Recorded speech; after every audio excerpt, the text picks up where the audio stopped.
Hola, estamos en el Instituto de la Familia IFAC. Esta es la charla introductoria a la maestría en terapia familiar que se llama ¿Por qué formarse como terapeuta familiar y de pareja? Y tenemos con nosotros a la maestra Enriqueta Gómez Fonseca. Ella estudió en la UNAM la licenciatura de psicología. Posteriormente estudió en la Universidad de Lovania, Bélgica, la licenciatura en ciencias familiares y sexológicas. A su regreso a México trabajó varios años en el sector salud, en el área de salud pública y psiquiatría comunitaria. Realizó su entrenamiento en terapia familiar y de pareja en el Instituto de la Familia AC, en el cual ha trabajado ininterrumpidamente como maestra y como supervisora. Se ha formado también como terapeuta médico familiar mediadora familiar y terapeuta breve estratégica. Coautora de dos libros, Nuevas parejas, nuevas familias, con Terry Weiss y El terapeuta y sus errores, con Jacqueline Fortes Flora Aurón y Jorge Pérez Alarcón. Hola, ¿qué tal? Bienvenida. Hola Gaby, hola a todos, buenas tardes. Buenas tardes, buenas tardes. Muy bien. También tenemos al maestro Óscar Rodríguez Cerda.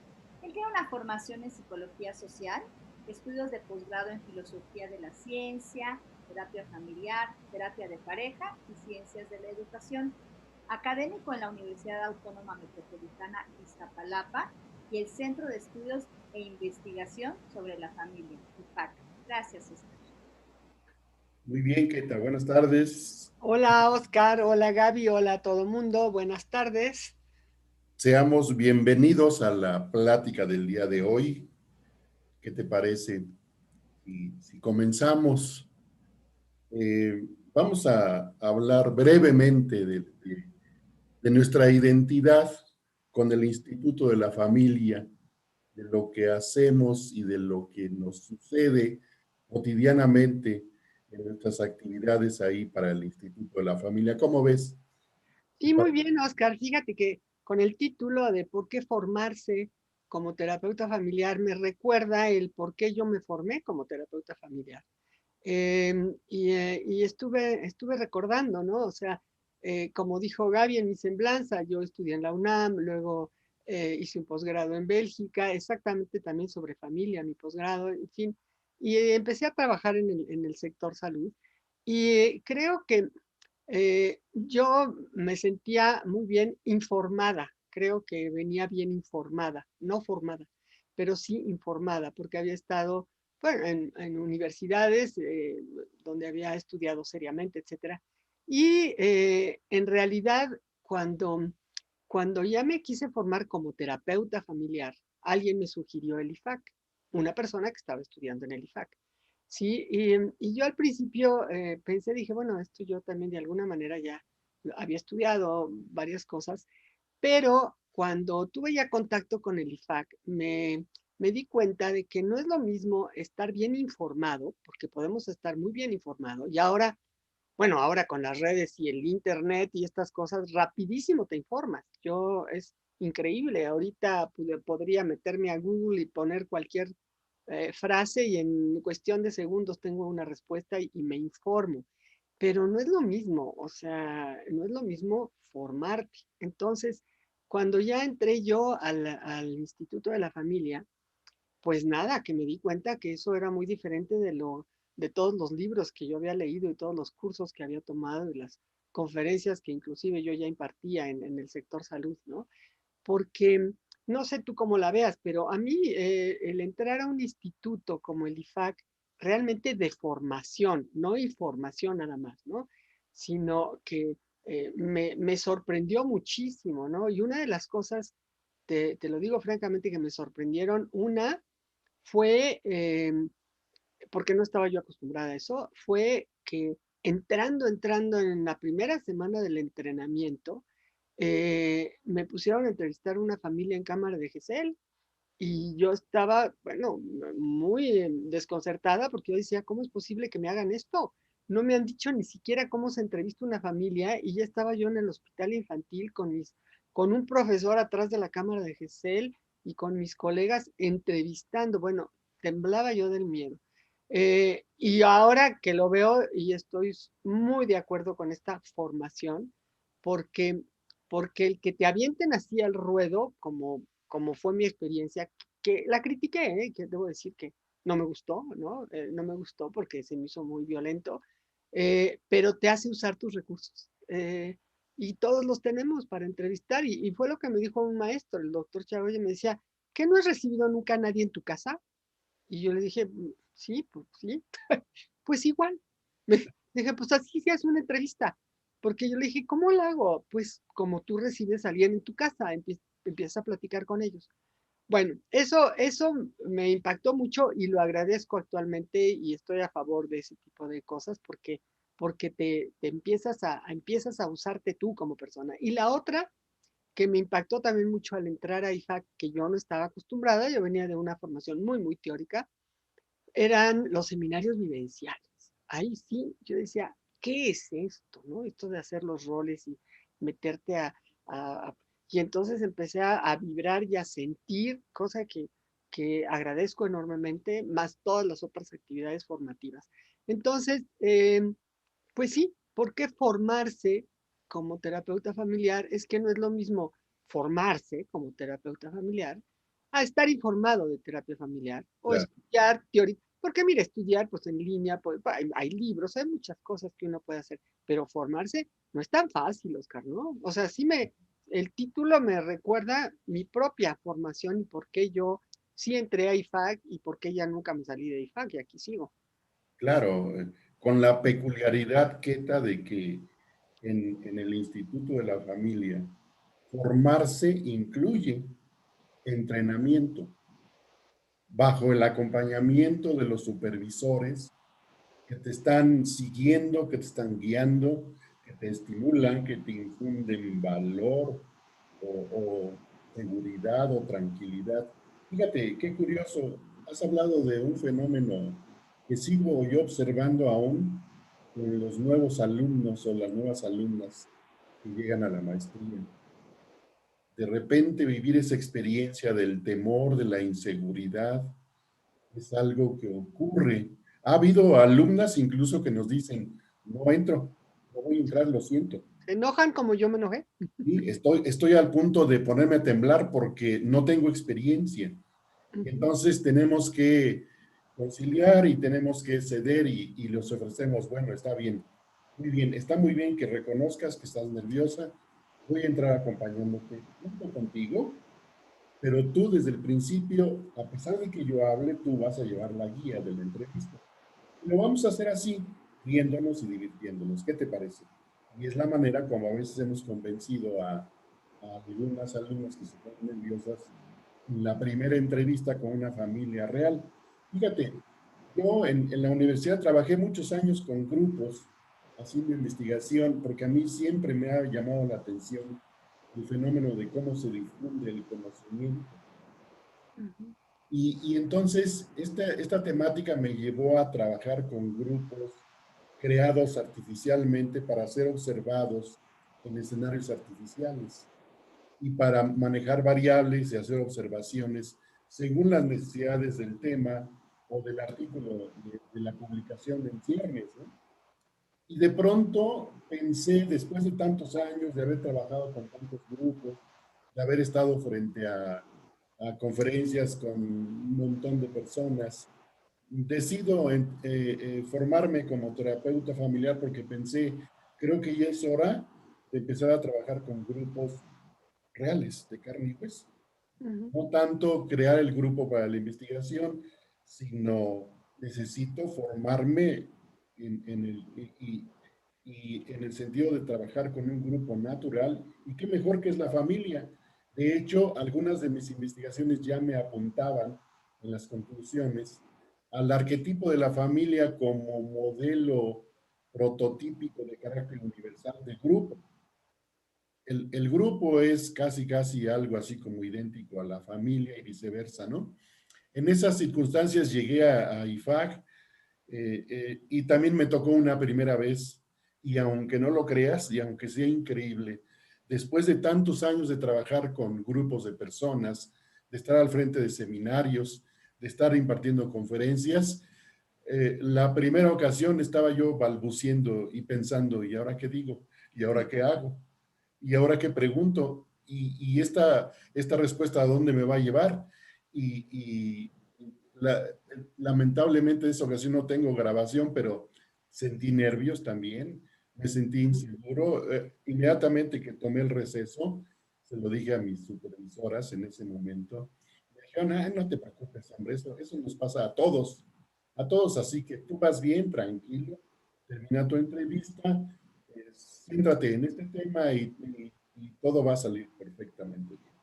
Con esa tranquilidad regresé al set de observación y todo salió bien por fortuna. Fue una experiencia novedosa, divertida, pero además muy significativa. Creo que todos pasamos por eso. De ahí la importancia que tiene el concepto de formación entretejido con la noción de formación y entrenamiento bajo la guía del equipo de supervisores que está al tanto del avance o del ingenio que uno puede aportar en un momento dado en situaciones de entrevista inesperadas, ¿no? Algo de esto es lo que creo que hemos vivido y compartido a lo largo de todo este tiempo en el Instituto de la Familia. Y fíjate que esto me lleva también a hacer una consideración que creo que para este día, para la charla de hoy, va a ser muy significativa. Hay veces que uno modela a los alumnos y entra uno con una familia o con una pareja con la finalidad de que detrás del espejo el grupo de alumnos o alumnas estén observando. Es lo que llamamos nosotros el, el, el caso continuo, que es un modelo pedagógico donde uno interviene y el alumno va observando y van haciendo sus notas, también pueden hacer preguntas y a veces ocurre que alguno de ellos entra con uno y en situación de ecoterapia y hacemos la intervención. En varias ocasiones, a veces no falta alguien de los observadores nos pregunta, ¿y cómo sabes qué hacer? No sabes. No, uno no sabe. Cuando me lo han preguntado, me he quedado prácticamente pensando en la pregunta. Ujú. Y a mí me pasó como le pasó a Steve DeShazer alguna vez, que narra él en su libro de Terapia Breve, que pensando en esa pregunta encontró un horizonte fascinante, porque en efecto no tiene uno un guión previamente leído para saber qué hacer. Qué maravilla, ¿no? Que no tenemos el guión. Imagínate. Qué bueno. Entonces, cuando el alumno ha preguntado, ¿y cómo le haces? ¿Cómo sabes qué hacer? ¿De dónde? Como si fuera algo de magia y uno tiene que explicarles que en buena medida esto es el resultado de la formación y el entrenamiento. Así En es. buena medida este es el resultado del pensamiento intuitivo en el que uno tiene que confiar. ¿O qué te ha pasado a ti en tu caso? Sí, fíjate que ahorita que decías eso ¿y cómo sabes qué hacer? Yo creo que si nosotros formáramos técnicos en terapia familiar, sí sabrían qué hacer, porque les das un machote y nada más lo tienen que llenar, o un guión que se aprenden de memoria y lo hacen como soldaditos perfecto. Pero aquí es donde, ¿cómo conceptualizamos a la terapia? Para mí la terapia es un arte, la terapia, ser terapeuta es un arte. Entonces no puede haber eso, no estamos formando técnicos, pero a veces es casi lo que el alumno te pide, ¿no? Te dice, oye, dime cómo, dime qué preguntar, dime por la angustia que uno tiene, obviamente, porque dices, me voy a equivocar, ¿qué puedo hacer, no? Pero agraciadamente, cuando uno habla de una formación en terapia, en este caso familiar, pero puede ser terapia de otro tipo, de todas maneras es un arte y entonces no es nada más aplicar técnicas, cuestionarios, machotes, seguir un guión, sino es usarte a ti mismo. Esa es la parte sensacional. Y hace rato usabas la palabra de ingenio y que hasta divertido te resultó, ¿no? Después del estrés de enfrentarnos a la familia. Yo creo que si pudiéramos ver cómo los niños juegan, los niños de kinder, estoy hablando de niños de preescolar, que juegan al como si, juegan a la escuelita, al doctor, ¿no? A la jardinería, al salón de belleza, a todo, sin instrumentos, están todo con la imaginación. Si pudiéramos recuperar esa parte que todos tenemos dentro de ese niño que juega, sería bastante más fácil hacer una entrevista familiar, porque jugaríamos a eso y sería hasta divertido. Yo creo que a veces la terapia familiar es como una, como una terapia de juego. No sé cómo la veas tú, porque el niño se está usando a sí mismo en ese juego, en ese juego que es una especie de catarsis, que es una construcción. El juego del preescolar es una verdadera maravilla.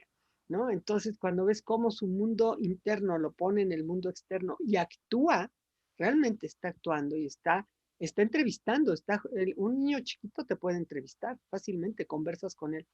Y yo digo, bueno, lo que pasa es que, pues sí nos da miedo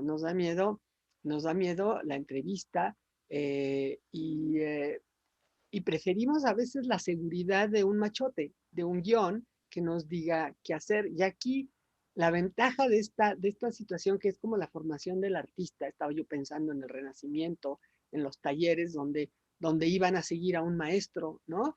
El maestro no les daba el guión, el alumno empezaba a crear siguiendo a un maestro.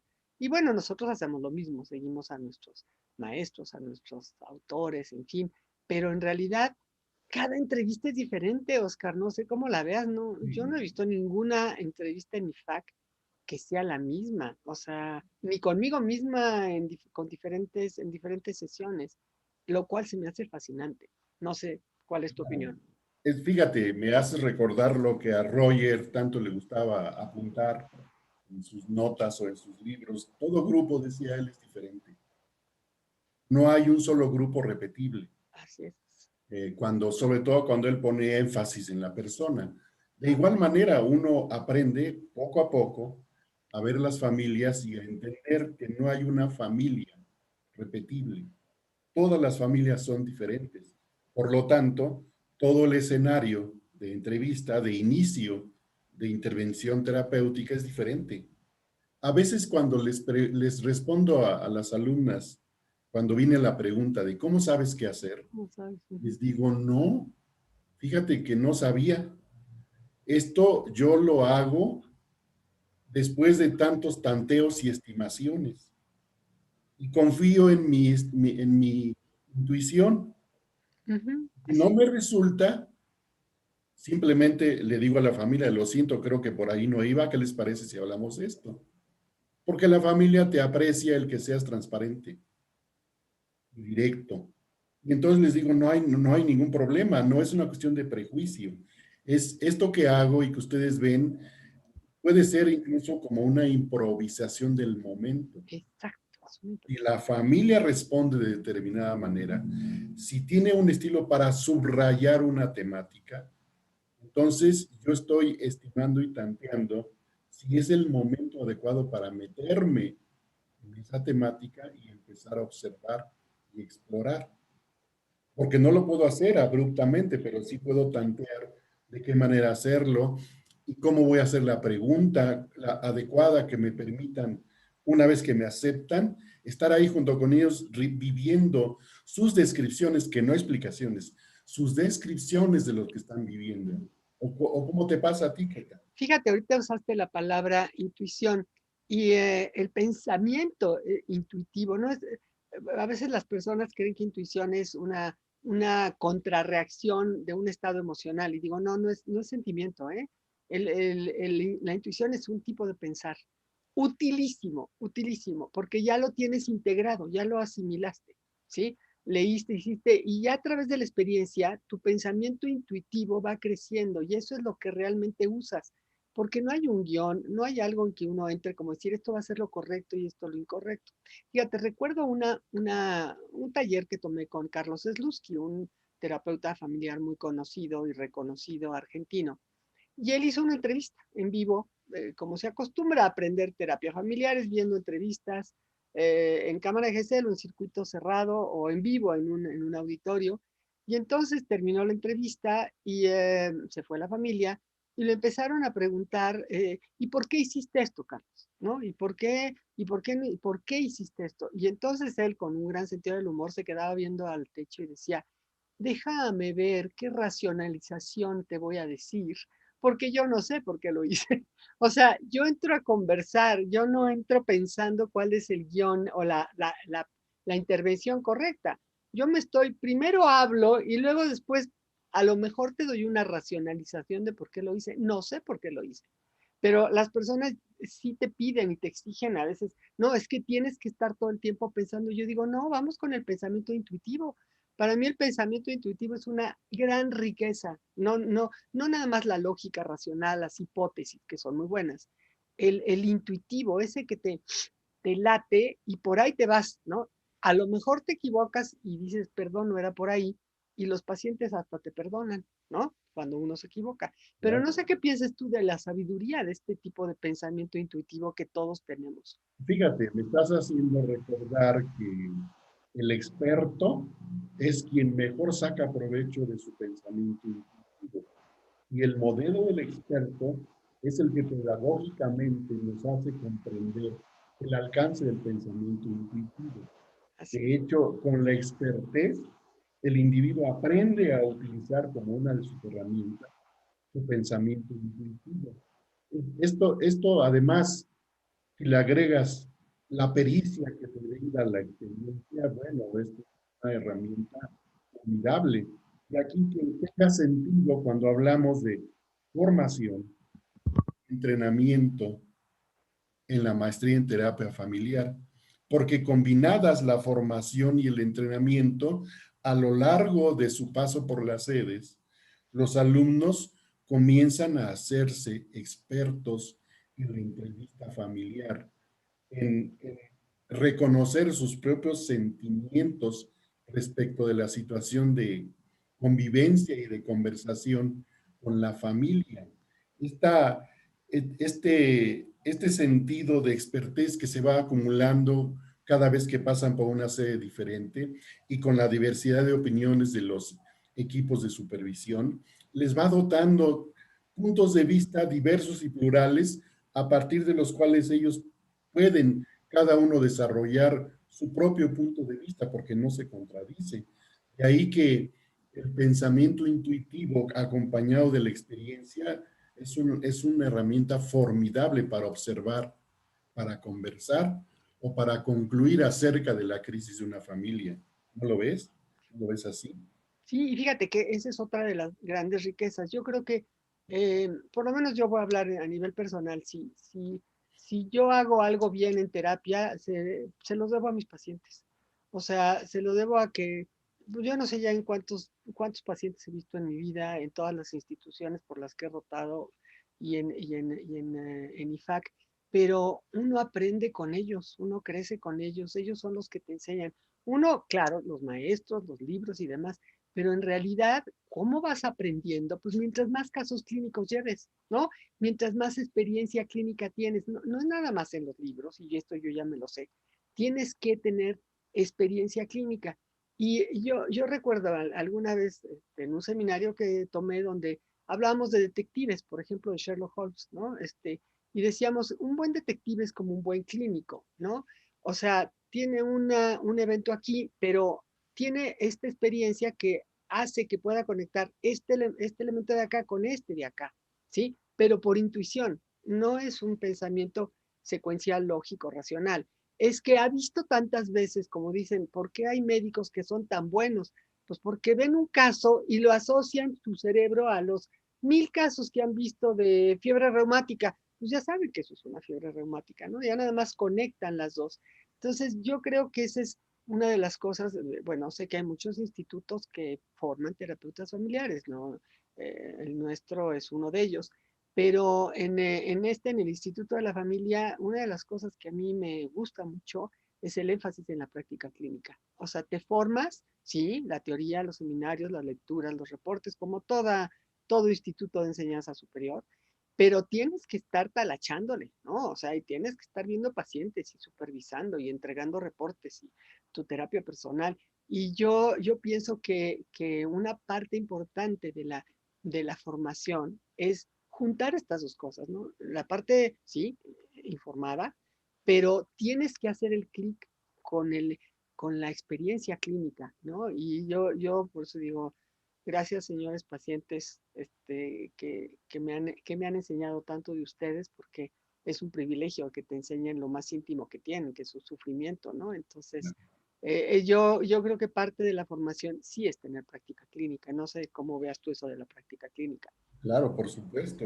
Bueno, la, la, la parte de la clínica que te brinda la experiencia de ir descubriendo tu propio estilo de entrevista, con la experiencia que te posibilita, además, calibrar tus propios sentimientos a la vez que preguntas y recibes, calibrar también el sentido de reciprocidad cuando estás conversando con las familias, pero sobre todo que le permite a uno desarrollar su sentido de escucha, Exacto. Ujú. ¿no? A veces están hablando Bien. Ujú. algún miembro de la familia y tiene uno el impulso de, quiero decir algo, y uno tiene que saber ponerse un límite, por decirlo de esa forma, para escuchar, porque en muchas ocasiones es más importante escuchar que irrumpir con una pregunta inadecuada, porque una pregunta en el momento inoportuno puede romper con ese sentido de reciprocidad y de confianza que apenas está en gestación.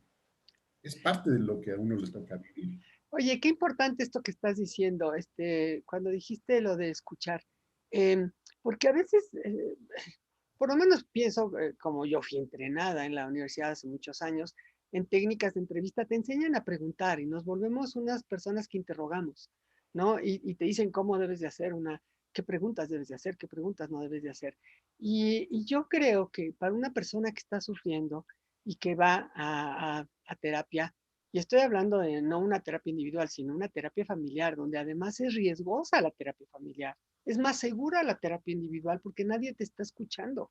Pero en una sesión familiar, que es como nosotros trabajamos, que a la primera metemos a toda la familia juntos, van aterrados también porque van a tener que decir cosas que a lo mejor no se han dicho o tienen miedo de decir.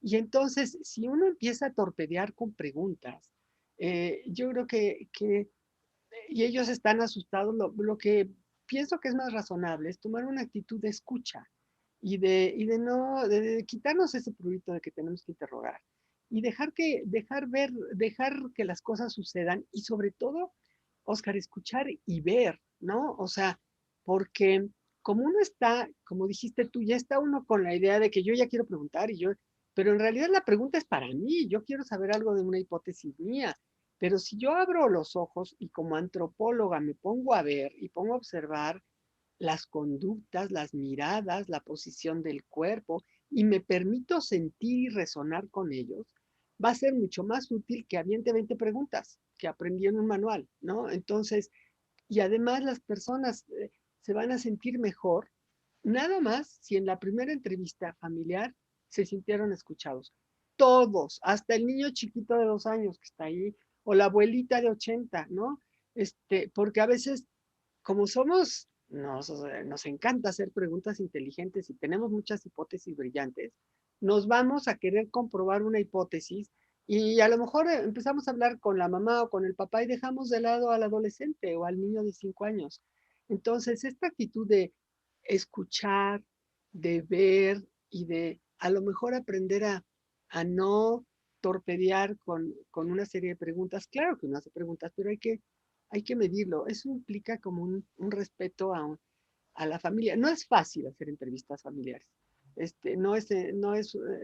Yo digo, si una persona no sabe hacer entrevistas familiares, que no las haga, que mejor haga entrevistas individuales, porque una entrevista familiar mal hecha, o sea, mal manejada, sí daña, ¿eh? O sea, yo sí he visto personas que van a una entrevista familiar y salen peleándose porque al terapeuta no supo ni qué hacer, cómo frenar las escaladas, y dice, no, eso ni sirve, ya fuimos a una y no nos sirvió. O sea que en vez de ayudar, hasta los vacunan en contra de las sesiones familiares. No sé si tú has oído ese tipo de comentarios. Es Sí, importante saber hacer entrevistas familiares y por eso se hacen en cámara de GESEL, con un grupo de maestros, pues por eso están contenidos, ¿no? No, no es de que pues entrevista y a ver qué sacas. No, ¿cómo? Es delicado, es difícil. O cómo te ha tocado a ti en tu experiencia. Claro, sí. De hecho, todo esto de lo que hemos estado hablando en estos 30 minutos ya digamos que la razón de por qué formarse como terapeuta de familia. Eh, ¿Qué es lo que uno aprende a hacer? Primero, vamos a parafrasear a Minuchin. La terapia familiar es una artesanía, es como un artesano que tiene el debido cuidado de ir trabajando su pieza, su producto, con todos los sentimientos al 100% y con toda la perspectiva artística que puede aplicar. El terapeuta familiar, digamos, de manera análoga, tiene que aprender como un artesano el feeling del de la comunicación, de la reciprocidad, de la escucha, de la utilización del silencio, el feeling que te da, como tú decías, resonar con ellos, cuando hay oportunidad de resonar, el feeling de Ujú. saber hacer conclusiones junto con ellos y sobre todo esclarecer. Aprender a esclarecer uno de los problemas que presentan la familia junto con ellos es la posibilidad de empezar a encontrar caminos que uno puede seguir junto con la familia y no e impedir con ello que uno anteponga el estereotipo como si fuera el problema que nos están transmitiendo. No, hay que clarificar junto con ellos el esclarecimiento del problema y para eso se precisa preguntar y volver a preguntar y indagar el alcance de lo que nos están planteando para saber si estamos a tono y en la misma frecuencia que ellas cuando nos están describiendo lo que están viviendo.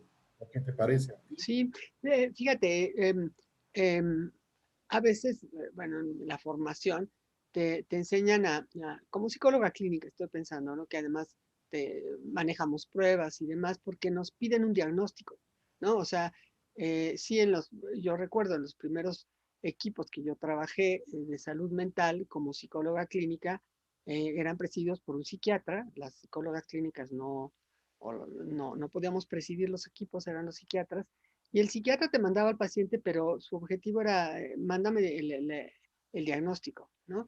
Entonces, es diferente entrar a una entrevista con la idea de que tengo que sacar un diagnóstico, ¿no?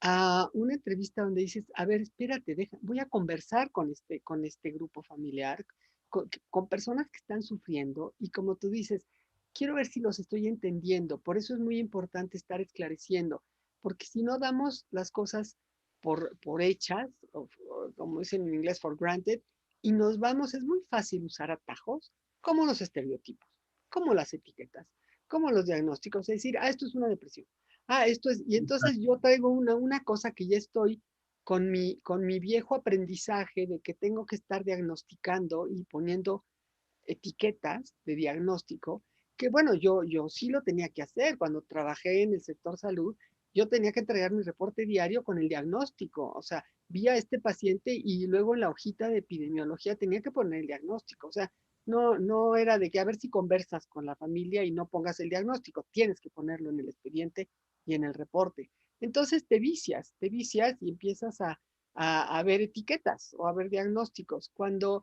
una entrevista familiar es muy diferente, es conectarte con esa familia partiendo de una epistemología diferente, porque la gente dice, ¿y por qué citas a toda la familia? Si el que está mal es el adolescente que roba o el niño que está reprobando, ¿no? Y con nuestra epistemología, que es la base así surgió la terapia familiar, que es una epistemología sistémica, donde todo tiene que ver con todo y todo está relacionado, pues el que el niño repruebe o que la mamá esté deprimida o que el adolescente robe tiene que ver con todo el sistema familiar. Entonces, el abordaje es, tengo que entender a este sistema familiar, no nada más diagnosticarlo, o sea, nadie me está pidiendo que termine yo mi sesión y le ponga un diagnóstico, como sí me lo pidieron a mí muchas veces hace muchos años, ¿no? Sino decir, a ver, espérame, yo necesito entender qué es lo que está pasando, porque desgraciadamente mencionaste la palabra estereotipo. ¿Cuántas veces, Oscar, no nos vamos por esos atajos? Es más sencillo pensar en estereotipos, ¿no? O sea, o irte prejuicios o con creencias o con mitos, es muy rápido irte por esas vías, ¿no? Ah, es que todos los mexicanos son así, es que las mujeres así reaccionan, es que los adolescentes, es que es un adolescente, es que es normal. Y digo, sí, la adolescencia existe, pero este adolescente está mintiendo por algo, ¿no? O sea, no es nada más, es que es la adolescencia, es que es, pero a veces el cerebro pues sí se va por los caminos más, por los atajos, ¿no? Por el periférico en vez de irse por las callecitas, ¿no? Ya no se va puebleando, se va por la autopista, ¿no? Y entonces creo que es importante en este programa de formación, sí ir viendo cómo se maneja una primera entrevista de evaluación familiar, ¿no? Que son una entrevista de evaluación familiar, una entrevista familiar, para no decir evaluación familiar, una entrevista con la familia, te da una cantidad de información maravillosa. En 30, 40 minutos tienes una joya, tienes oro molido en tus manos con una entrevista de familia, ¿no? Sin haber aplicado ni machotes, ni pruebas, ni nada, nada más con la pura observación, porque como los sistemas humanos nos repetimos, pues ves el pattern, lo que se repite, con que dejes correr el tape, ves el pattern, ¿no? No sé, a mí me fascinan las entrevistas familiares, me gustan mucho. Fíjate, ahora que has mencionado y le has dado un encuadre a la noción de epistemología sistémica, me hiciste recordar que esto es algo muy importante y quizás quienes nos escuchan, algunos se preguntarán epistemología sistémica, ¿y eso qué ¿Qué es eso? significa? Uh-huh. O a lo mejor alguien puede decir, pero eso ya fue rebasado hace mucho tiempo. ¿Mm? Eh, eh, la epistemología sistémica es el encuadre que uno hace aprovechando la teoría de los sistemas. El encuadre hacia la familia, viéndola como un sistema. Y para eso hay que aprender, en principio, la noción de totalidad, ¿no? Que es algo muy sencillo, pero que para algunos es muy difícil de comprender. Sencillo porque es simplemente si, diciendo si una totalidad tiene como contenido algunas partes, bueno, la totalidad se constituye por la manera en que esas partes se relacionan. Una totalidad no es el resultado de agregados o de la Exacto. suma de sus partes. Una totalidad es constituida. ¿Cómo? Por la manera en que se relacionan las partes. Y entonces, de las cosas que uno aprende desde muy temprano en la maestría es, por ejemplo, el problema de la jerarquía y la autoridad de los papás, entre ellos y en relación con los hijos. Y hay un principio sistémico aplicado en la observación de familias muy interesante. Cuando la distribución del poder se percibe como algo desigual en una relación entre un adulto y un niño, es que así tiene que ser de manera natural. Y lo contrario es disfuncional. En Uh-huh. este pequeño principio se está haciendo una aplicación de esta noción de totalidad. Y entonces, comprender también la parte operativa de este principio tiene sus bemoles, porque muchos estarán haciendo intervenir el estereotipo, las ideas prefijadas, el concepto anterior que prevalece sobre la observación, y entonces sobre todo eso hay que estar renovando e insistiendo que tenemos que guiarnos por este principio epistemológico y entonces en la parte operativa lograr una intervención exitosa. Esto es lo que denominamos epistemología sistémica. ¿Cómo la ves? ¿Me expliqué? Y fíjate que me estaba acordando con esta de cómo surge la terapia familiar, que surge en Norteamérica y uno de los pioneros es Don D. Jackson, ¿no? Del grupo de Palo Alto, donde habla de la homeostasis, la famosa homeostasis familiar. Y es que yo creo que los sistemas vivos, eh, el desorden lo toleran poco, ¿sí? El caos luego se estructura y se busca una homeostasis, ¿no? El cuerpo se rige así. Entonces, este concepto que lo empezó a usar Don D. Jackson en los años 60, ¿no? En terapia familiar, es interesantísimo porque tú ves cómo se agrupan los elementos del sistema y entonces buscan un equilibrio que a lo mejor es disfuncional, ¿no? O sea, disfuncional quiere decir que no funciona.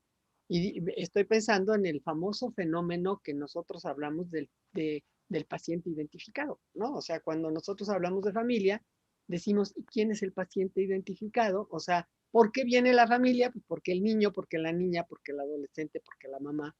Entonces, hay uno que es como el portavoz de la disfunción familiar, que nosotros le llamamos paciente identificado, y que en la sociología y en la antropología se ha llamado chivo expiatorio.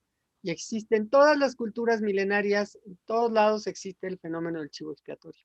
O sea, que es más homeostático o más práctico echarle la culpa a uno solo y que uno solo cargue todo, porque entonces el sistema se equilibra, ¿sí? Entonces viene uno a ver a ver, espérame, ¿y por qué este adolescente miente? ¿O por qué esta señora está deprimida? ¿O por qué este niño se está haciendo pipí? ¿Qué función tiene para la homeostasis del sistema, ¿no?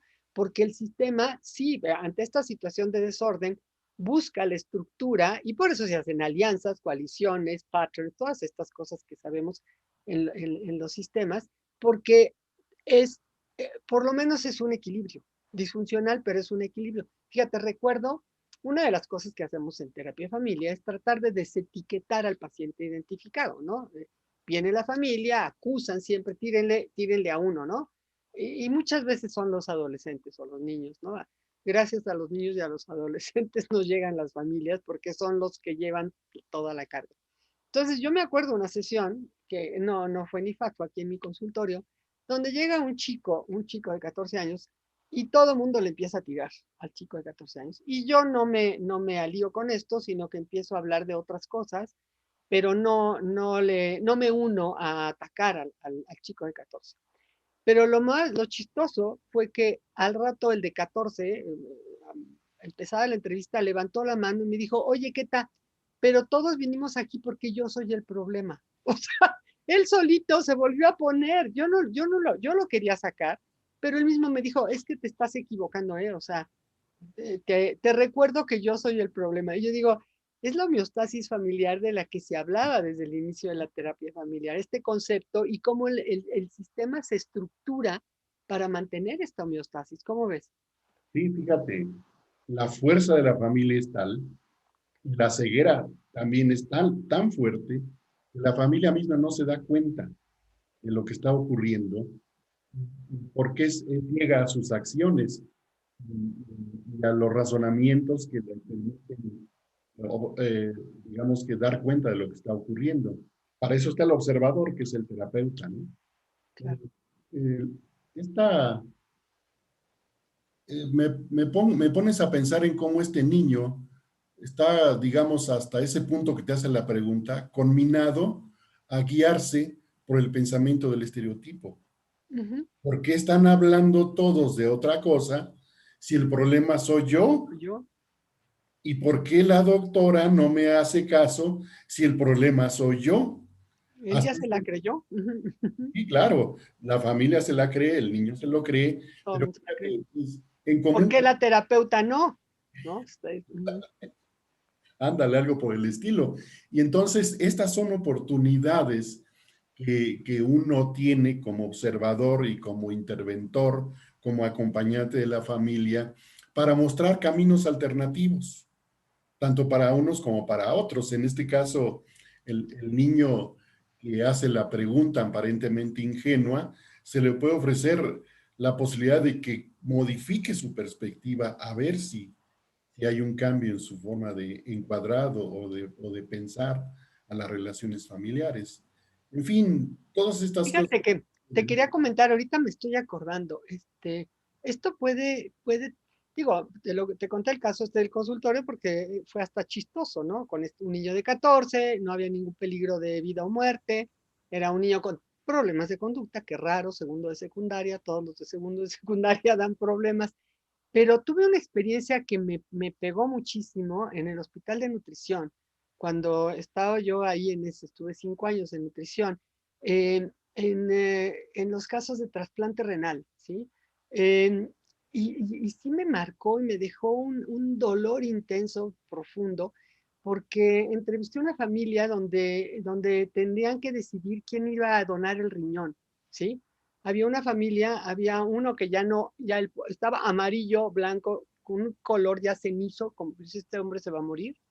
Estaba el papá, la mamá, los hermanos, y el chiste era que todos habían salido compatibles para darle un riñón, ¿sí? Y entonces, ¿quién le iba a dar el riñón? Y entonces estaba esta persona, el enfermo, en la entrevista en una silla de ruedas y estaban los demás. Y empezó una cena de negros, porque nadie quería donarle el riñón. Y yo nada más veía cómo la persona que estaba en la silla de ruedas se iba deprimiendo, deprimiendo, haciendo chiquita, chiquita. Y no llegamos a ningún acuerdo, porque hay veces que ya es muy fácil, porque nada más uno es posible donador y los demás no. Entonces ya dicen, te tocó, ¿no? Te tocó, tú lo donas. Pero aquí todos podían, todo el resto de la familia podía donar el riñón. Y después del pleito que yo paré, la persona, era un joven, dijo, creo que no quiero que nadie me done el riñón. O sea, yo dije, claro, si ya lo que dijo, ya se armó este pleito en la familia y que ya se dio cuenta que nadie se lo quiere donar. Entonces, le dije, no, mejor después lo hablamos. Y esta persona falleció porque no aceptó la donación. Era un adulto, tenía 19, 20, él podía decidir, ¿no? Y vio tal problema en la familia que se inmoló. Entonces yo dije, ah, carambas, es que esto no es el niño de 14 años, es que sí vi anorexias morir y sí vi trasplantes renal, casos extremos, agraciadamente no son muchos, pero es muy impactante que pase eso, ¿no? En una familia, dices, perdón, ¿de qué estamos hablando, no? O sea, el paciente identificado se la cree y se inmola. O sea, eso me dejó así como, perdón. Claro, una especie de moraleja para todos, ¿no? Arreglen sus problemas antes de siquiera pensar en una donación, Sí. ¿no? Y se queda uno pensando si la decisión de este muchacho de 19 años fue una decisión sabia al final de cuentas, ¿no? Pues cada quien, ¿verdad? Pero sí, y también en uno de nutrición, era otra vez una donación de riñón y la que había salido compatible era la hija, una de las hijas. Y el señor podía comprar un riñón, ¿no? Y el médico le dijo, mira, tú estás muy joven y tú también tienes un problema renal. Si tú donas un riñón y después cuando tú lo necesites y tú no eres casada, tú puedes tener hijos, etcétera. Si quieres, le dijo al médico, yo digo que tú no eres compatible. O sea, que busquen otra persona.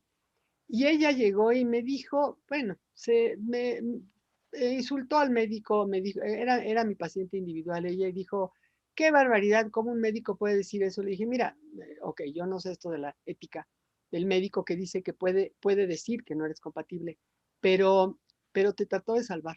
O sea, la verdad, fíjate lo que está diciendo, no lo critiques tan duramente, piénsalo. Es otra alternativa la que él te está dando. No tienes que dar tú el riñón porque eres la que saliste compatible. Hay riñones, hay de cadáver, donadores, en fin. La chica dijo, lo voy a pensar. Dejó de venir a mi terapia un mes, se fue de viaje y no donó el riñón. El papá compró el riñón por otro lado, ¿sí? Y le dejó de hablar a mi paciente. O sea, ese fue el precio que tuvo que pagar por no dar su riñón, pero no lo dio. O sea, te metes en unos líos terribles con esto del paciente identificado, ¿no? O sea, pero ella dijo, yo no me muero, el otro sí se murió, y ella dijo, yo sobrevivo. ¿Cómo? Cada quien, ¿no? El terapeuta no puede decir nada, pero estos son los dilemas con los que uno se enfrenta con las familias, ¿no? Unos más sencillos, otros más graves, ¿no? De vida o muerte. Pero eso es lo que, por eso necesitas estar formado como terapeuta. No, no puedes ser un técnico en terapia que repita técnicas nada más.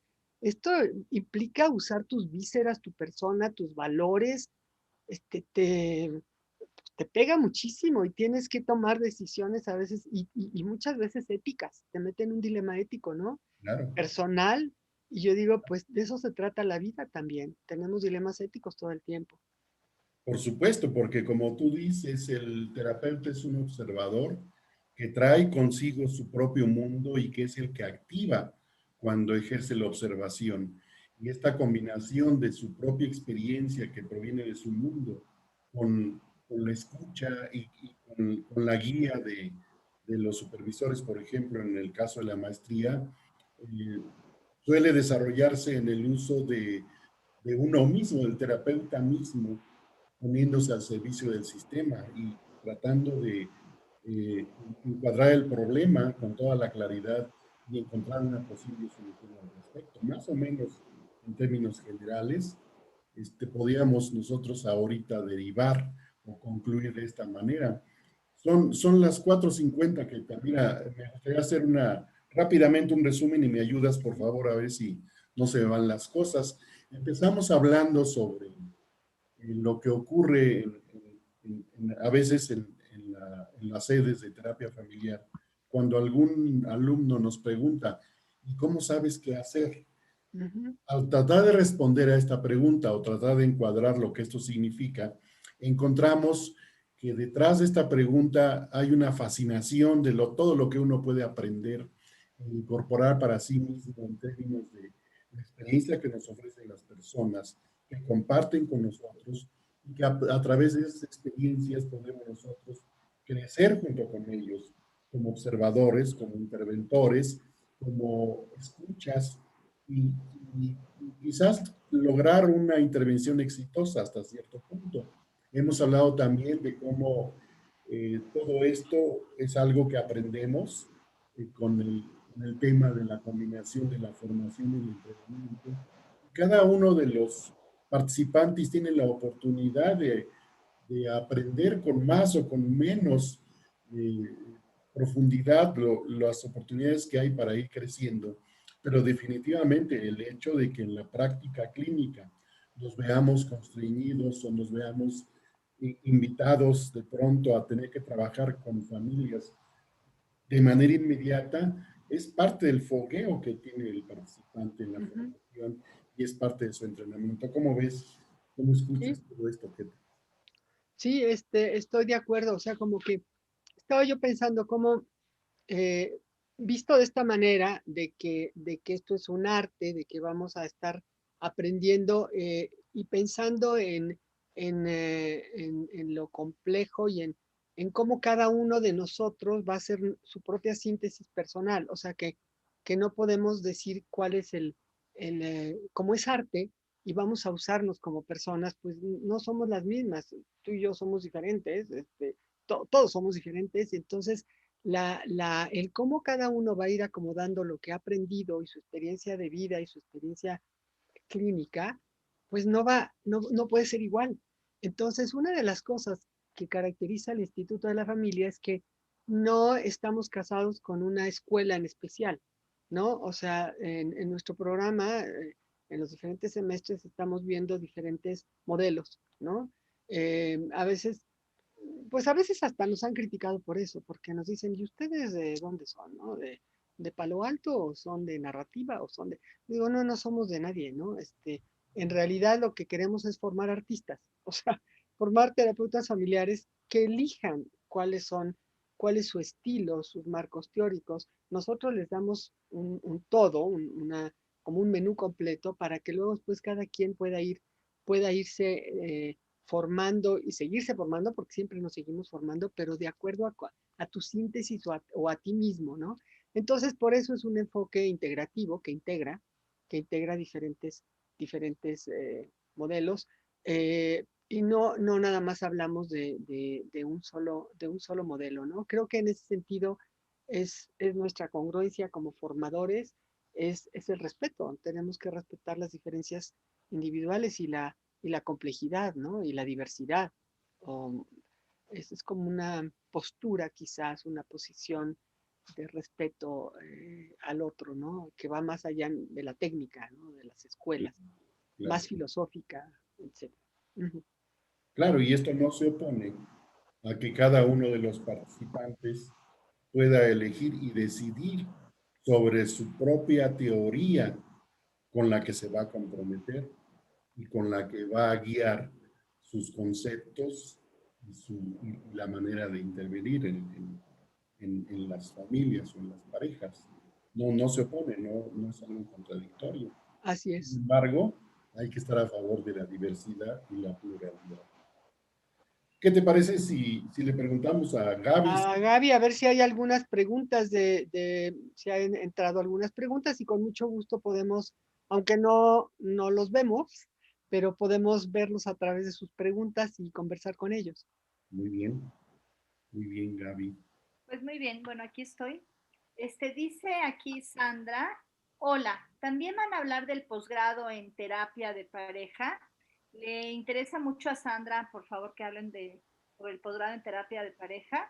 Y ¿quieren contestar esta o les Sí. digo las demás? Sí, No, si quieres, vamos contestando para que no se nos acumule. Hola, Sandra, mucho gusto. Mira, yo coordino la parte administrativa del posgrado en terapia de pareja. Este posgrado, sí necesitamos a terapeutas, nada más admitimos a terapeutas formados, ¿sí? No se acepta a personas directamente de la licenciatura, tenemos que comprobar que haya ya un entrenamiento previo, no necesariamente con nosotros, ¿eh? Puede ser sistémico, puede ser que hayan hecho con nosotros el curso de la maestría en terapia familiar, pero pueden tener un entrenamiento, no sé, en Gestalt, en psicoanálisis, en lo que sea, pero que tengan ya práctica clínica. Es un curso que dura un año, está manejado de la misma manera que la maestría, una parte teórica, que puede ser tomada nada más como parte teórica y es un diplomado teórico, que son 120 horas, y donde se ve desde cómo se forma una familia, luego los diferentes abordajes de terapia de pareja, perdón, cómo se forma una pareja, los diferentes abordajes en terapia de pareja técnicos, y luego los problemas específicos como infidelidad, violencia, alcoholismo, homosexualidad, etcétera, terapia sexual. Para terminar con lo que es ruptura, divorcio, aspectos legales, familias reconstruidas, ¿sí? Y tenemos la parte clínica, o sea, igual que en familia hay una sede específicamente donde entrevistamos igual en Cámara de Gesell a las parejas y el mismo sistema que en terapia de familia, ellos, cada uno de las personas que toman el posgrado, tienen que ver en terapia a esas parejas y supervisarlas también, ¿sí? Y cumplir también con horas de supervisión. Entonces es un formato parecido, nada más que es después de haber terminado familia o después de haber terminado otro entrenamiento y que comprueben una práctica clínica de mínimo 3 años. Espero que haya sido claro, si no, después a través de difusión o no sé, Gaby, si puedes poner nuestros correos electrónicos o que hablen a IFAC y con mucho gusto a través de un mail yo te puedo contestar. Gracias, Sandra. Muy bien, Gaby. Aloha dice que si la práctica clínica es en el centro directamente, y creo que está relacionada con la pregunta de Juan Luna, que dice que cómo funcionan los horarios en las diferentes sedes. Ok. ¿Quieres empezar a responder, qué tal? Sí, IFAC tiene sedes clínicas, unas que nosotros llamamos internas, que son en nuestro local. Ahorita no, por la pandemia, están siendo virtuales, pero tenemos una sede física en Plaza Inn, en San Ángel. Y ahí tenemos cámara de Gesell y tenemos el lugar adecuado para recibir a las parejas y las familias. Ahí tenemos 3 sedes clínicas que funcionan en las tardes, de 4 a 7 de la tarde, ¿sí? Martes, miércoles y jueves. Pero también, y pareja los miércoles en la mañana. Pero también tenemos unas sedes fantásticas que son, que no son las de IFAC. Si quieres, Oscar, hablar de las sedes del infantil, pediatría, neurología y INAER. Sí, en hospitales generalmente o institutos de alto trato para la salud, como es el de nutrición, el de neurología, el de rehabilitación y el hospital infantil y Sí, nutrición ya no está pediatría en vez. la pediatría. Sí, tienes razón. Pediatría. Estuvo nutrición, pero ahora está pediatría. Okay. Son por medio de convenios específicos, ¿no? Tenemos sedes en cada uno de estas instituciones y las personas que llevan tratamiento en cada una de las instituciones no son canalizadas por el servicio interno del hospital para ser atendidos como familias, como una parte de tratamiento complementario al tratamiento que están recibiendo sus familiares dentro del hospital. Funcionan muy bien hasta antes de la pandemia. Ahora, por obvias razones, también esas No sedes podemos. vendidas. ¿Ok? Si ahorita estamos funcionando nada más con sedes virtuales, una vez que los semáforos cambien, podemos abrirlo y tenemos que seguir los lineamientos del sector salud. Y no hay, Gaby está aquí, Gaby trabaja en el infantil y creo que nada más va a ser por videollamadas los pacientes. Todavía no nos dieron la luz roja, la luz verde para entrar, pero sí se va a poder ver pacientes por videollamadas del hospital infantil. Sí, y los horarios, me preguntan los días y los horarios de las sedes. Las de IFAC son en la tarde de 4 a 7, ¿sí? Y las otras, como son en hospitales, son en diferentes días. Por ejemplo, el hospital infantil es miércoles en la mañana, INR, o sea, rehabilitación y pediatría es los jueves en la mañana y neurología es los viernes en la mañana. Y los alumnos tienen que rotar, cada 6 meses van a una de las sedes. Entonces están 6 meses en una y luego rotan a otra, rotan a otra y rotan a otra. Mínimo tienen que rotar por 3 sedes. Pueden elegir, hay una coordinación que dice, pueden elegir horario. Hay gente que dice yo trabajo en la tarde, piden horario en la mañana. Hay gente que dice yo trabajo en la mañana, piden horario en la tarde. Se puede hacer las 3 sedes en la tarde o se pueden hacer las 3 sedes en la mañana, Claro. dependiendo del trabajo de los alumnos. En nuestras sedes internas, los días son martes, miércoles y jueves, de 4 a 7, como decía aquel. Muy bien, aquí Diana AC comenta que esos dilemas de los que hablaban ustedes están más presentes a causa del COVID, lamentablemente, pero también Diana pregunta, ¿cuál es el plan de estudios? Está muy interesada en conocer el plan de estudios. Ok. A ver, ¿qué tal? ¿Quieres empezar? Sí, hay una parte que es teórica. Nosotros tenemos una mañana completa que puede ser o lunes o sábado, ¿sí? Me refiero a completa es de 8 de la mañana a 2 de la tarde, ¿sí? De clases, de clases. Ahorita están siendo virtuales, pero en el momento que ya no haya pandemia son presenciales. Entonces eso implica que tienen que asistir a clases teóricas de 8 de la mañana a 2 de la tarde, que están divididas de la siguiente manera. La primera hora y media normalmente se llevan seminarios de investigación desde el segundo semestre hasta el cuarto. Luego viene una clase de teoría, un receso a media mañana. Luego viene la parte de técnica y luego el laboratorio vivencial. Entonces tenemos seminarios de investigación, seminarios de teoría, seminarios de técnica y seminarios vivenciales. Y en el primer año, nada más el primer semestre, hay unos módulos de psicopatología y desarrollo infantil, que son como previos para unificar nada más a todos. No todo el mundo viene de la misma carrera o de la misma universidad. Eso es nada más el primer semestre. Y a partir del segundo semestre es investigación, que el coordinador de investigación justamente está aquí, es Oscar. Él coordina todo lo que es investigación en el Instituto de la Familia. Y los semestres, hay el coordinador de primer semestre, de segundo, de tercero y de cuarto, ¿sí? Pero esa es nada más la parte teórica. Eso implica una mañana. Si entraron el lunes, va a ser todos los lunes de 8 a 2. Si entraron en sábado, todos los sábados de 8 a 2. Y después, el horario de las sedes aparte de la parte de teoría, tienen que cumplir. Las sedes son de 3 horas, pero tienen que ver pacientes de la sede, o sea, verlos en sus consultorios o en Zoom, en este caso que son virtuales, y además tienen que contar otro tiempo que es supervisión. Se tienen que cubrir 50 horas al semestre de supervisión grupal, más su terapia personal. O sea, a final de cuentas, no nada más es la parte teórica de 8 a 2, calcúlenle como el doble de tiempo. O sea, entre tantas horas del sede, más ver familias, más su supervisión, eh, no son 6 horas, son alrededor de 12 horas a la semana. más sus lecturas que tienen que hacer.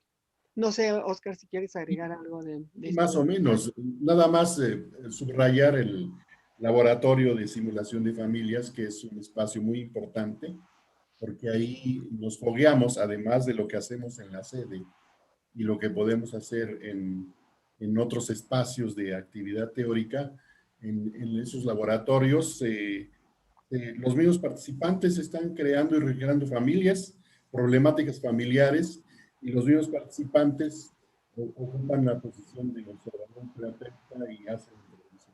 Esto es una parte práctica muy importante. Nada más. Adelante, Gaby. Muy bien. Dice aquí Diana Abeilet Mendoza. Para la maestría en terapia familiar, ¿está abierta a otras disciplinas, como por ejemplo trabajo social? Sí, claro. Son ciencias de la salud, de áreas ciencias sociales, bueno, medicina entra dentro de ciencias de la salud, pedagogía también entra, ¿sí? Sí, sí está abierto. No recuerdo ahorita exactamente los términos que son aceptados por la SEP, pero en el programa que se les puede enviar, o sea, por correo, ahí viene dirigido a, y sí, no nada más es a psicólogos o a psiquiatras, ¿no? Sino de otras profesiones, incluyendo salud, educación y ciencias sociales. Así es. Muy bien.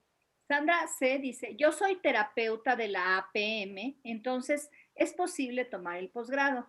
¿Es ¿Sí? posible después tomar la maestría en terapia familiar? Sí, Por sí, si supuesto. ella ya tiene la formación en APM, si le interesa pareja, puede entrar directamente a pareja. Pero si después de pareja quiere hacer familia, puede hacer familia, si le interesa. Hay dos personas que hemos tenido en esas condiciones, que ya lo han hecho así, que ya vienen con una formación psicoanalítica, entran a pareja y luego hacen familia. Ok. Muy bien. También Sandra C. pregunta, ¿cuáles son los costos del posgrado? Eso exactamente la cantidad, preferiría que se las dijera Rosario, porque creo que está alrededor la maestría alrededor de 6,000 y pico, una cosa así. Em, Sandra, esa parte administrativa no me la sé muy bien, pero si nos mandas un correo te la podemos decir, te podemos contestar exactamente cómo es. Y la de pareja es menos, porque son menos horas. Sí, creo que anda alrededor de 4 o 5 en vez de 6. Ok. Muy bien, entonces que llamen al Sí, 55 12 79 así es. y escribas a enseñanza ifac yahoo.com.mx. De todos modos tenemos Facebook y tenemos un Instagram y tenemos el www.ifac.edu.mx, que es la página, y también vienen los datos para que puedan llamar o escribir y que tengan preguntas acerca de los costos. Y por Aquí, teléfono pueden preguntar por la señorita Rosario Díaz. Ella es la que sabe perfecto todas estas cosas administrativas. ok, dice Aloha Ohana, ¿cómo funciona la supervisión y qué requisitos hay para la titulación? Gracias. Bueno, la supervisión. Hay un equipo de supervisores en cada una de las sedes. El supervisor está ahí para acompañar al terapeuta en formación. Y además, cada todos los alumnos tienen la oportunidad de supervisar sus propios casos que van observando en cada una de las sedes con un supervisor en turno en cada ocasión. Creo que así a grandes rasgos es como funciona, ¿qué tal? Sí, hay que aclarar que no es individual la supervisión, se forman grupos, como dijo Oscar, los alumnos se agrupan y escogen a su supervisor, eso no, la institución no les dice esta persona, sino eligen el supervisor y sus horarios. Las sesiones duran 2 horas y media clínicas y tienen que reunir 50 horas al semestre. ¿Sí? Entonces ellos van formando sus grupos y eso directamente es un costo, aparte de la colegiatura, eso es directamente con el supervisor que ellos elijan pero son supervisiones grupales de 3, 4 o 5 alumnos los que se agrupen, ¿no? Los que quieran hacerlo así. Y de las opciones de titulación, bueno, Oscar, tú estás dando eso de los cursos de titulación, creo que estás... Sí, hay que puedes- presentar una tesis, desarrollar una tesis para presentar ante un jurado una vez que es aceptada. Hay 5 modalidades de realización de tesis. El modelo más clásico es una investigación eh, típica con los requisitos ordinarios que todo el mundo conoce. Generalmente en esta forma de titulación se presenta un caso clínico, y se desarrollan los puntos de descripción y de análisis del trabajo. Hay también eh, la opción de presentar como tesis toda la experiencia clínica adquirida en la maestría y en el curso de pareja. El trabajo consta entonces de una descripción pormenorizada y analítica sobre la experiencia clínica, de los avances, de la formación, de los logros y del crecimiento del terapeuta. Hay otra modalidad puede ser un trabajo de tipo como antropológico, sociológico, en donde la perspectiva es visualizar los problemas familiares desde una perspectiva más bien social. Y finalmente ¿cuál se me va? La del libro, un libro sin publicar Así, también. una opción es que alguien presente un libro que todavía no se ha publicado, se revisa y también se presenta como forma de titulación. Ujú. Hay terapeutas que escriben o que por alguna razón tienen ya trabajo acumulado y pueden decidirse a presentarlo como formato de libro. Y la última es crear un taller de capacitación para otros terapeutas o para padres de familia. Se organizan los módulos, se presenta y se aplica. Y ya. Ok. Dice aquí Juan Luna, el tiempo de las sedes y la supervisión se realizan desde el primer semestre. Y pregunta también Juan Luna si existen becas para la maestría o el posgrado, digamos. Entonces, para que hablen de esto. Sí, sí empiezan, desde el primer semestre empiezan con supervisión. Como les decíamos, los lanzamos al ruedo a ver familias, a entrevistar familias y a verlas terapéuticamente y a supervisarlas. Sí, en cuanto a lo de las becas, a partir del segundo semestre, en el primer semestre no hay becas porque tenemos que esperar a ver el rendimiento de la persona. Entonces, a partir del segundo semestre, o sea, segundo, tercero y cuarto, los alumnos de segundo, tercero y cuarto pueden hacer solicitud de beca, ¿sí? Y entonces nosotros tenemos lineamientos de acuerdo a CEP en cómo se manejan esos porcentajes respecto a las becas, pero pueden solicitarla a partir del segundo, pero es por porcentajes, no son becas totales, es de acuerdo a la CEP. Ok. Muy bien. Aquí dice Diana AC, ¿qué diferencia hay entre el posgrado y la maestría? Se refiere al posgrado de pareja, me imagino. ¿El posgrado de Sí, pareja, la maestría en terapia familiar? sí, sí hay una diferencia. Los dos podrían entrar en la categoría de posgrados porque son después de la licenciatura. La maestría de terapia familiar tiene un reconocimiento de validez oficial de la SEP con un número, ¿sí? El curso de posgrado de pareja, aunque esa es nuestra intención, todavía no lo tiene, no lo podemos ofrecer como una especialidad o como una maestría. Por eso le decimos posgrado. De hecho, los dos son posgrados. Uno tiene reconocimiento de validez oficial, que es la maestría de SEP, y el de pareja no, aún no lo tiene. Esperemos que algún día lo podamos tener. Muy bien. Aquí Carmen Rodríguez dice, ¿cuál es el máximo porcentaje de beca al que se puede aspirar? A ver, les explico cómo funciona. ¿Sí? Nosotros, por reglamento, tenemos dar un porcentaje del número de alumnos que reportemos ante la SEP. Esto es oficial, es de SEP, no es nuestro. No, nosotros no podemos decir nada al respecto porque así lo pide SEP.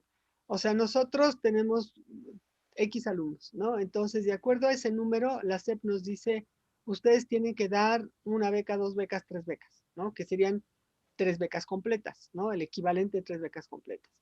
Lo que nos ha pasado a nosotros es que tenemos muy buenos estudiantes, que todos sacan muy buenas calificaciones, y entonces, y todos quieren beca, y entonces nos vemos en un lío de decir a quién se la damos. O sea, porque de acuerdo a la SEP, a lo mejor tenemos que dar dos becas completas, ¿no? Tenemos, no es un curso, no es una universidad, nosotros no tenemos muchísimos alumnos, es un instituto de enseñanza superior, entonces no tenemos una gran cantidad de alumnos como para dar 25 becas, ¿no? O sea, a lo mejor es una o dos o tres becas completas.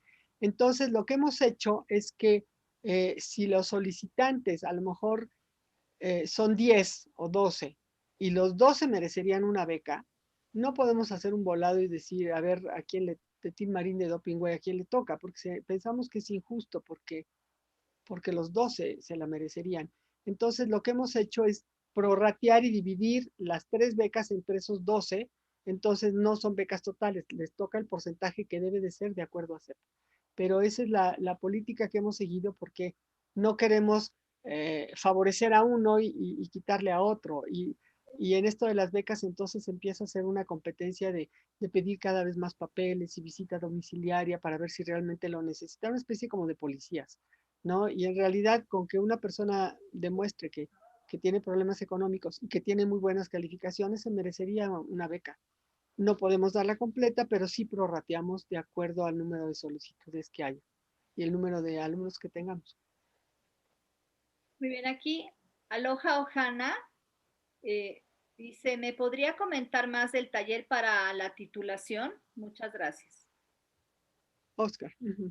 El taller para titulación es un curso taller de solo 12 sesiones en donde los participantes desde el principio se dedican a esclarecer y plantear su problema de investigación con un enfoque de tipo exploratorio y observacional.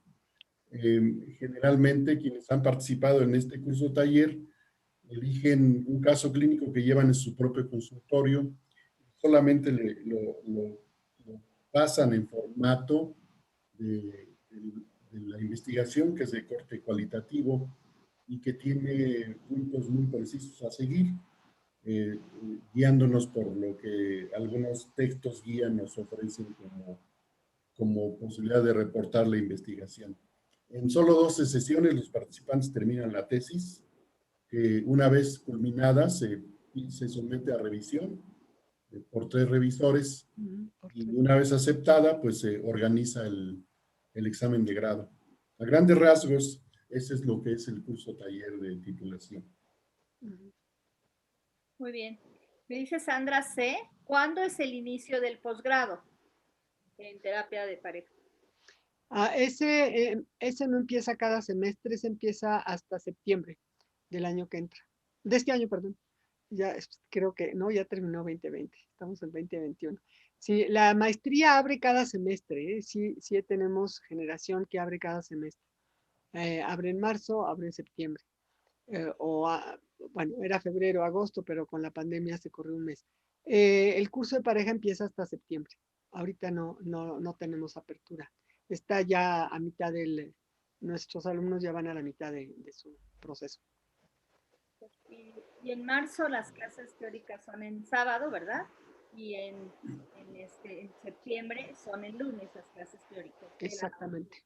Así es, Gaby. Y también hay diplomado en terapia de pareja, que solo es lo teórico. Sí, el diplomado de terapia de pareja es los martes en la tarde. Son 3 horas todos los martes durante un año y son 120 horas de teoría por diferentes maestros, alrededor de 9 maestros que damos diferentes temas. Es un temario muy interesante, pero ese también ahorita ya va a la mitad. No podría ofrecerlo sino hasta septiembre. Muy bien. Aquí Berta Garduño Sansube nos saluda y dice, hola Keta, yo cursé la maestría llamada en Ítaca, Organización Familiar Sistémica. Se practicaba con familias simuladas, pero estuve practicando clínica de IFAC en el Instituto Nacional yo supongo INNN. ¿No podré cursar terapia de pareja? Pregunta. Yo creo que sí, Berta, si quieres hablar conmigo y todo, revisamos tu formación y todo, pero yo creo que tú sí podrías entrar directamente a pareja. Ok, Ujú. aquí dice Diana, Saludos, Berta. Ujú.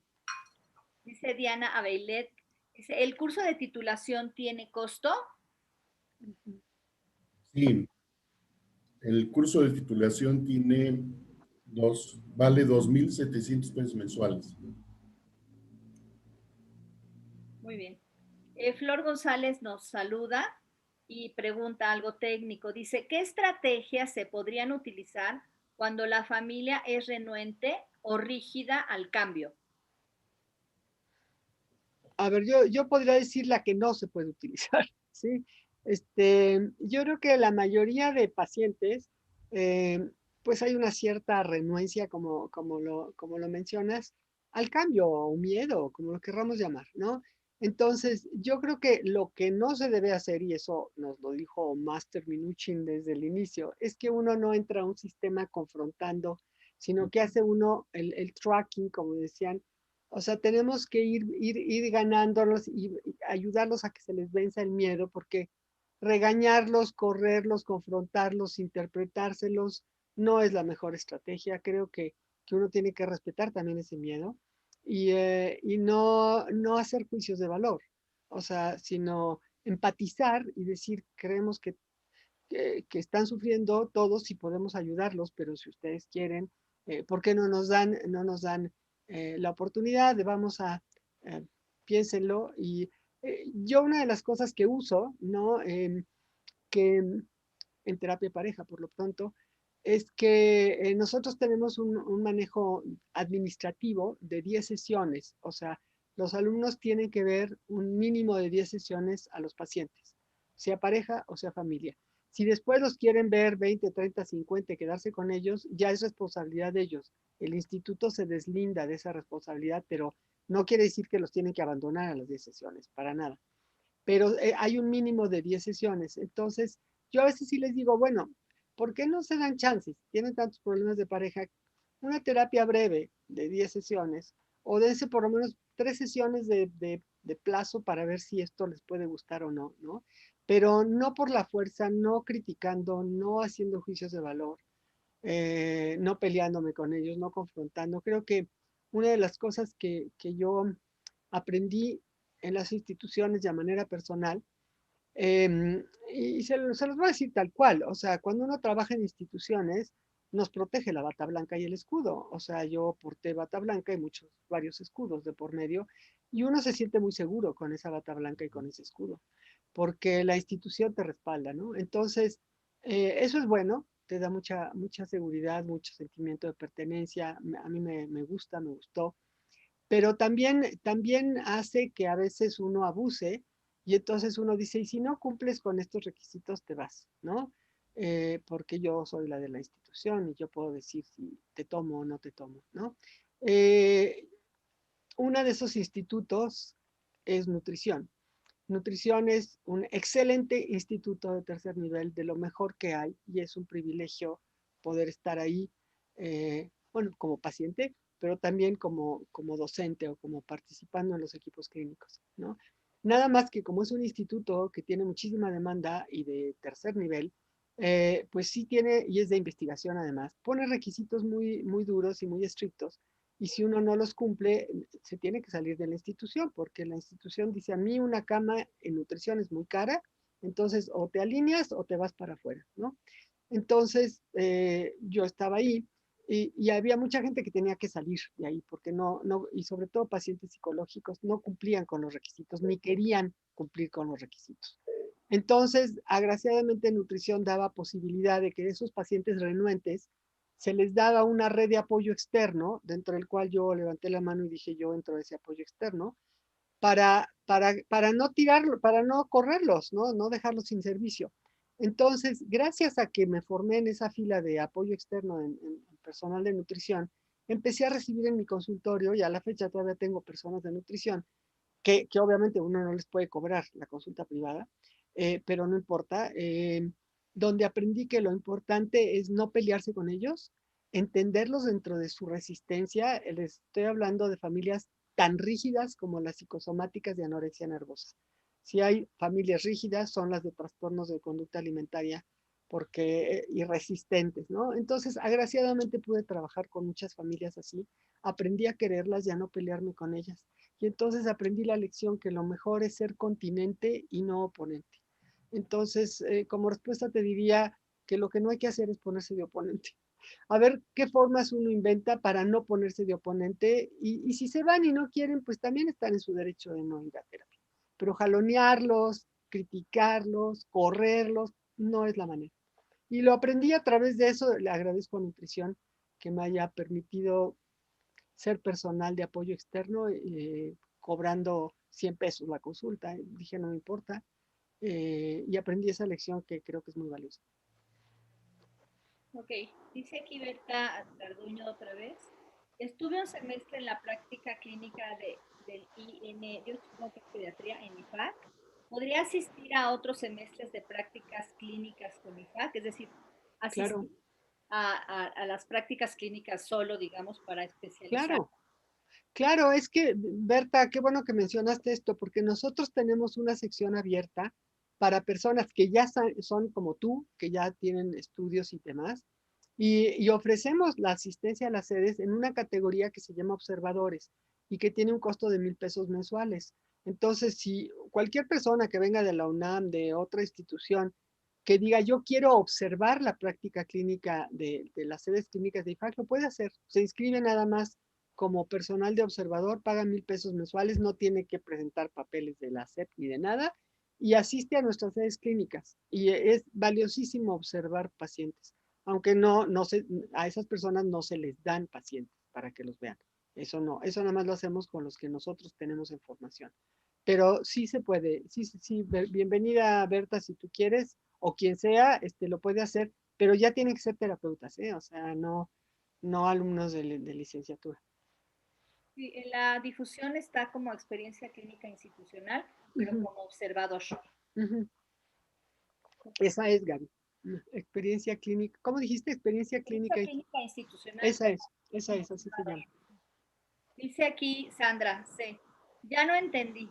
Hay un posgrado de pareja y perdón, diplomado de pareja y un posgrado de pareja. ¿En qué se diferencia el diplomado de pareja y el posgrado de pareja? De acuerdo.